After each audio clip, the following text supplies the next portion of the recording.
Stock market under perform ചെയ്യുന്നതിനോടൊപ്പം തന്നെ mutual ഫണ്ടുകളിലേക്കുള്ള fund ഇൻഫ്ലോയിലും ഗണ്യമായ കുറവുണ്ടായി എന്നാണ് കഴിഞ്ഞ ദിവസം പുറത്തുവന്ന റിപ്പോർട്ടുകൾ സൂചിപ്പിക്കുന്നത്.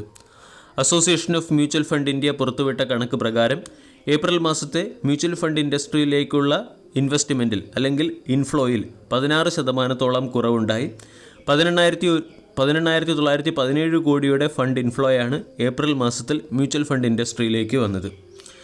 ഇത് പ്രീവിയസ് മന്തുമായി താരതമ്യപ്പെടുത്തുമ്പോൾ 16.4% കുറവാണ്. ഏറ്റവും അധികം ഡിക്ലൈൻ ഉണ്ടായിരിക്കുന്നത് ലാർജ് ക്യാപ് മ്യൂച്വൽ ഫണ്ടുകളിലേക്കുള്ള ഫണ്ട് ഇൻഫ്ലോയാണ്.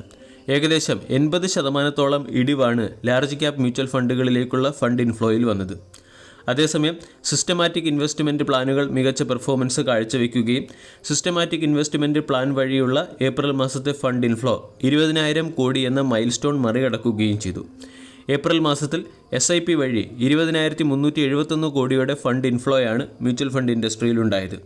മാർച്ച് മാസത്തിൽ 19,271 കോടിയുടെ ഫണ്ട് ഇൻഫ്ലോയും ഫെബ്രുവരി മാസത്തിൽ 19,187 കോടി രൂപയുടെ ഫണ്ട് ഇൻഫ്ലോയും മ്യൂച്വൽ ഫണ്ട് ഇൻഡസ്ട്രിയിൽ സിസ്റ്റമാറ്റിക് ഇൻവെസ്റ്റ്മെൻറ്റ് പ്ലാൻ വഴി വന്നിരുന്നു.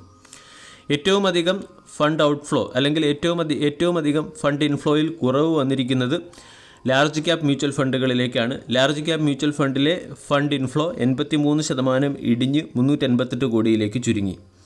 ഏപ്രിൽ മാസത്തിൽ മിഡ് ക്യാപ് സെക്ടറിലെ ഫണ്ട് ഇൻഫ്ലോ 76.19% വർദ്ധിച്ച് 1,793 കോടിയും സ്മാൾ ക്യാപ് സെക്ടറിലെ ഫണ്ട് ഇൻഫ്ലോ 30 മാസത്തെ ഏറ്റവും ഉയർന്ന ലെവലായ 2,209 കോടിയിലേക്കും എത്തി.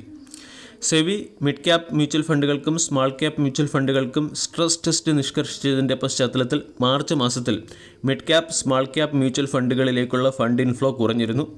ഇത് ഏപ്രിൽ മാസത്തിൽ റിക്കവർ ആയതായിട്ടാണ് കാണാൻ സാധിക്കുക. സെക്ടോറിയൽ തീമാറ്റിക് മ്യൂച്വൽ ഫണ്ടുകളിലേക്കുള്ള ഫണ്ട് ഇൻഫ്ലോയിൽ 34.5% ഇടിവ് വന്നു. 5,166 കോടിയുടെ ഫണ്ട് ഇൻഫ്ലോയാണ് സെക്ടോറിയൽ ആൻഡ് തീമാറ്റിക് ഫണ്ടുകളിൽ കാണാൻ സാധിച്ചത്. ഫോക്കസ്ഡ് ഫണ്ടിൽ 328 കോടിയുടെയും ELSS ഫണ്ടിൽ 144 കോടിയുടെയും ഫണ്ട് ഇൻഫ്ലോ ഉണ്ടായി. ഇന്ത്യൻ മ്യൂച്വൽ ഫണ്ട് ഇൻഡസ്ട്രിയുടെ ടോട്ടൽ അസറ്റ് അണ്ടർ മാനേജ്മെൻറ്റിൽ വർധനവുണ്ടായിട്ടുണ്ട്. ഇതുവരെ 8.70 കോടി SIP അക്കൗണ്ടുകളാണ് ഓപ്പൺ ചെയ്തിരിക്കുന്നത്. മ്യൂച്വൽ ഫണ്ട് ഇൻഡസ്ട്രിയുടെ അസറ്റ് അണ്ടർ മാനേജ്മെൻറ്റ് 57.26 ലക്ഷം കോടി എന്ന ഉയർന്ന ലെവലിലേക്ക് എത്തുകയും ചെയ്തു. ഇക്വിറ്റി മ്യൂച്വൽ ഫണ്ടുകളിൽ മാത്രമല്ല ഡെപ്റ്റ് മ്യൂച്വൽ ഫണ്ടുകളിലേക്കുള്ള ഫണ്ട് ഇൻഫ്ലോയിലും കുറവ് വന്നിട്ടുണ്ട്. അതേസമയം ഡെപ്റ്റ് മ്യൂച്വൽ ഫണ്ടുകളിലേക്കുള്ള ഫണ്ട് ഔട്ട്ഫ്ലോ കുറയുകയും ചെയ്തു. മാർച്ച് മാസത്തിൽ 1.98 ലക്ഷം 198 ലക്ഷം കോടിയുടെ ഫണ്ട് ഔട്ട്ഫ്ലോ ആയിരുന്നു ഡെപ്റ്റ് മ്യൂച്വൽ ഫണ്ടിൽ കാണാൻ സാധിച്ചത്. അത് ഏപ്രിൽ മാസമായപ്പോൾ 1.90 ലക്ഷം കോടിയിലേക്ക് കുറഞ്ഞിട്ടുണ്ട്. മാർക്കറ്റിൽ നിന്നുള്ള പെർഫോം കുറയുമ്പോൾ ഇൻവെസ്റ്റേഴ്സ് ഇക്വിറ്റി മാർക്കറ്റിൽ നിന്നും ഡെപ്റ്റ് മാർക്കറ്റിലേക്ക് സ്വിച്ച് ഓവർ ചെയ്യുന്നു എന്നുള്ളതിൻ്റെ ഒരു സൂചനയാണ് ഇതിൽ നിന്ന് നമ്മൾക്ക് ലഭിക്കുന്നത്. മാർക്കറ്റ് അണ്ടർ പെർഫോം ചെയ്യുകയും മ്യൂച്വൽ ഫണ്ട് പോലുള്ള ഇൻവെസ്റ്റിംഗ് ഇൻസ്ട്രുമെൻറ്റിലേക്കുള്ള ഫണ്ട് ഔട്ട്ഫ്ലോ കുറയുകയും ചെയ്യുന്നതിൻ്റെ ഇമ്പാക്റ്റ് കാണാൻ സാധിക്കുന്ന ചില പ്രധാനപ്പെട്ട സ്റ്റോക്കുകളിലേക്ക് കിടക്കാം. ഒന്നാമത്തെ സ്റ്റോക്ക് ഏഞ്ചൽ വൺ. കഴിഞ്ഞ ട്രേഡിംഗ് സെഷനിൽ ഏഞ്ചൽ വൺ 5.7% ഇടിഞ്ഞ് 2,424 ക്ലോസിംഗ് നൽകി. 3,896 52 വീക്ക് ഹൈ ആണ്. 52 വീക്ക് ഹൈയിൽ നിന്നും സ്റ്റോക്ക് കൺസിഡറബിൾ ഡിസ്കൗണ്ടിലാണ്. 52 വീക്കിലോ 1,181. ഏഞ്ചൽ വൺ എന്ന സ്റ്റോക്ക് ഇടിയുന്നതിന് പിന്നിൽ മറ്റൊരു പ്രധാന കാരണം കൂടിയുണ്ട്. 2024 ക്ലയൻറ്റ് അക്വിസിഷനിലുള്ള കമ്പനിയുടെ ഡീഗ്രോത്ത് ആണ് ഒരു പ്രധാന കാരണം. മാർച്ച് മാസത്തിൽ ഏഞ്ചൽ വൺ 8.4 ലക്ഷം ക്ലയൻറ്റുകളെ അക്വയർ ചെയ്തിരുന്നു. ഏപ്രിൽ മാസമായപ്പോൾ ക്ലയൻറ്റ് അക്വിസിഷൻ 7.6 ലക്ഷം ക്ലയൻറ്റായി ഇടിഞ്ഞിട്ടുണ്ട്. മന്ത് ടു മന്ത് നോക്കുകയാണെങ്കിൽ ക്ലയൻറ്റ് അക്വിസിഷൻ 10.2% ഇടിഞ്ഞു. ഇനി ഗ്രോസ് ക്ലയൻറ്റ് അക്വിസിഷൻ ഓരോ മാസം കഴിയും തോറും തുടർച്ചയായി ഇടിഞ്ഞു വരികയാണ്. ജനുവരി മാസത്തിൽ ഗ്രോസ് ക്ലയൻറ്റ് അക്വിസിഷനിൽ 2% ഇടിവും ഫെബ്രുവരി മാസത്തിൽ 1.7% ഇടിവും മാർച്ച് മാസത്തിൽ 16.8% ഇടിവും ഏപ്രിൽ മാസത്തിൽ 10.2% ഇടിവുമാണ് രേഖപ്പെടുത്തിയിരിക്കുന്നത്. കഴിഞ്ഞ വർഷവുമായി താരതമ്യപ്പെടുത്തുമ്പോൾ ഗ്രോസ് ക്ലയൻറ്റ് അക്വിസിഷൻ 9.7% ഉയർന്നിട്ടുണ്ട്. ഏഞ്ചൽ വണ്ണിൻ്റെ ടോട്ടൽ ക്ലയൻറ്റ് ബേസ് 2.29 കോടിയായി ഉയർന്നു. മാർച്ച് മാസത്തിൽ ഇത് 2.22 കോടിയായിരുന്നു. ഇതോടൊപ്പം തന്നെ നമ്പർ ഓഫ് ഓർഡേഴ്സിൽ 2.4% വർധനവുണ്ടായിട്ടുണ്ട്. 13.54 കോടി ഓർഡറുകളാണ് ട്രേഡിംഗ് ഡേയിൽ കമ്പനിക്ക് ലഭിക്കുന്നത്. ആവറേജ് ഡെയിലി ഓർഡർ 7.8% ഇടിഞ്ഞു. എന്നാൽ ഇയർ ഓൺ ഇയർ നോക്കുകയാണെങ്കിൽ 68.6% ഉയർന്നിട്ടുണ്ട്.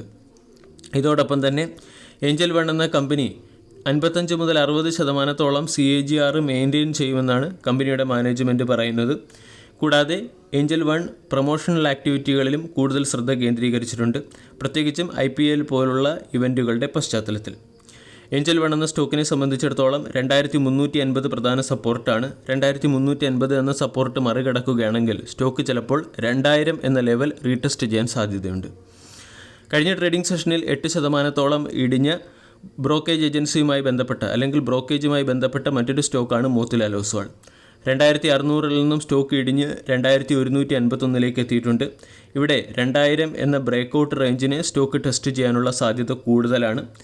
2000 എന്ന സപ്പോർട്ട് നഷ്ടപ്പെട്ടാൽ 1875 സ്റ്റോക്കിൻ്റെ ഒരു സ്ട്രോങ് റേഞ്ചാണ്. 1875, 1900 തുടങ്ങിയ ലെവലുകളിൽ ബ്രേക്കൗട്ട് വന്നതിന് ശേഷമാണ് സ്റ്റോക്ക് 2600 എന്ന ലെവലിനെ ടെസ്റ്റ് ചെയ്തത്. അതുകൊണ്ട് മോത്തിലാൽ ഒസ്വാൾ എന്ന സ്റ്റോക്കിനെയും നമ്മൾക്ക് വാച്ച് ലിസ്റ്റിൽ ഉൾപ്പെടുത്താം. സ്റ്റോക്കിന് 1875, 1900 തുടങ്ങിയ ലെവലുകളിൽ സപ്പോർട്ട് ലഭിക്കുകയും ഹയർ സൈഡിലേക്ക് വീണ്ടും നീങ്ങി തുടങ്ങുകയും ചെയ്താൽ സ്റ്റോക്കിലെ ട്രേഡിംഗ് ഓപ്പർച്യൂണിറ്റി പരിഗണിക്കാവുന്നതാണ്. വീഡിയോ എല്ലാവർക്കും ഇഷ്ടമായി എന്ന് വിശ്വസിക്കുന്നു. Thank you.